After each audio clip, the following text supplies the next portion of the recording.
fighting. Bob Arum out there saying Wilder Fury 2 should gross 2 million pay-per-view buys and $100 million.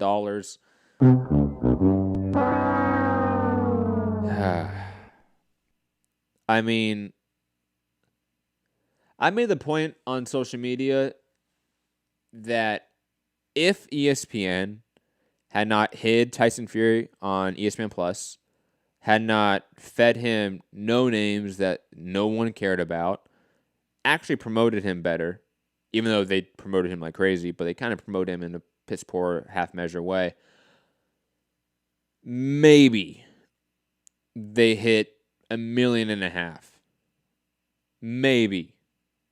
But in the last 12 months, since the momentum gain that was Wilder Fury, Fury has done nothing but trash on that momentum. While Wilder, I think, has done decently well, but also one of those fights was on pay-per-view, and I think that isolated his audience to a degree. But, I mean, Gary, how laughable is this statement from Bob Arum? It's Bob Arum. It's Yeah. It's laughable. It's Bob Arum saying Bob Arum things. We said if it does 1 million, it does well. But ESPN made such a big deal about Crawford's performance on against Kavaliakis, right? He was jammed. He got off the canvas. He came back and destroyed him. Max Kellerman said that. How much time do you think Max and Stephen A. spent on First Take on Monday talking about Terrence Crawford? I actually didn't watch, but I mean, assume not much. Zero. They didn't even mention it. They spent the whole time talking about the Patriots and the video recording the Bengals sidelines. That was like 40 minutes, and they didn't even mention Terrence Crawford. Like they didn't even mention 40 minutes. No Teofimo Lopez mentioned? No Teofimo Lopez, no Terrence Crawford mentioned. They didn't even mention it. It's just like, why are they investing all this money in boxing and they don't even mention it? Honestly, if you're Teofimo Lopez or if you're Top Rank, he should have been in the ESPN car wash that Monday morning, in my opinion. That's what I would have done with him, to be honest. He has that huge win on Saturday night. You have all the NFL games the previous day. Put him through the ESPN car wash all Monday morning. Just do it. But no, it's lazy. It's lazy promoting. I get Terrence Crawford's not the most personable person and stuff. Teofimo is. No, he's good. He's good behind the mic. Really good. Put a microphone in front of him. Talk to him. Ask him about everything. Put him on First Take.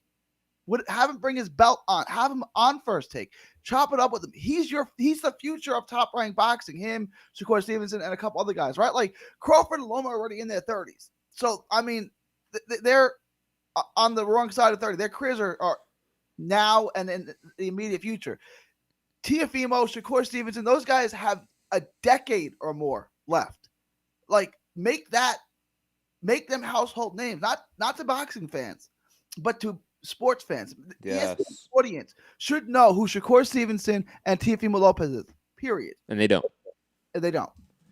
And Top Rank has been on ESPN for what now? 2 years? At least 2 years, yeah. You know, when they started putting some of their cards on ESPN and having, the HBO issues.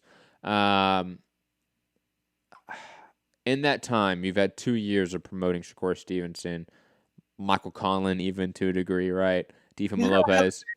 And you saw that, right? Like, the Irish people love Michael Conlon. I mean, they're going to be so disappointed when they find out he's not that good, if they don't know that already. But they really do. And remember John Duddy? Irish John Duddy. Yeah, vaguely, yes. Oh, my God. He used to always fight on Pacquiao cards, right? Top Rank did that for a reason. Every single Irish, because I lived in New York at that time, right? Every single Irish pub in New York ordered that fight and it was packed out, right? John Duddy, believe it or not, was selling pay-per-views for Pacquiao. I know that sounds insane, but it was true, right? That's why Duddy was always on the card. Michael Conlon's got that kind of appeal. They love him. They're just going to be so disappointed when they find out he's But even then, I mean, you have all these guys that have been on the ESPN circuit now for theoretically a few years. Has it really improved their brand? Maybe Crawford to a degree, you can argue, because the numbers are obviously higher than his HBO numbers. But then again, ESPN is a bigger network than HBO, so that's not really too surprising. one of these days, a few years from now, when we hit this recession, and ESPN and DAZN, that's my hot take prediction, both just drop out of their investment in terms of boxing, I'm going to write a huge expose, and not really expose, just an article, op-ed per se, that's probably better, that details how Top Rank and Matchroom completely fucked up in terms of promoting in the U.S. in 2019, the modern age. Because it's so blatantly obvious how they're fucking up. And we've been stating it like time and time again on like almost every show here, Gary, how the simple thing is they're just messing up here. And at times even the cowardness that stops them from making decisions. It's just a huge issue. But quick prediction. Pay-per-view buy rate for Wilder Fury 2. What are you thinking?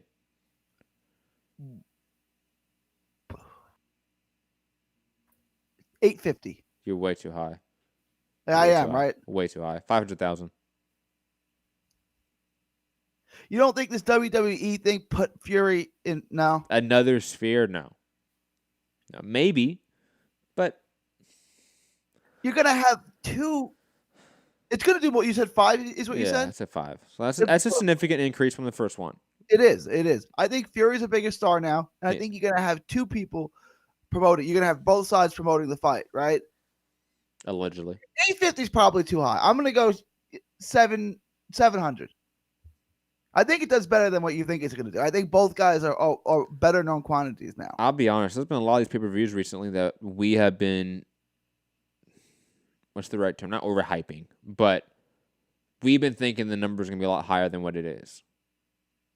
You know what I mean? Let's be honest here. Errol Spence fights, we keep missing on those. Errol Spence keeps doing better than we think he's going to do.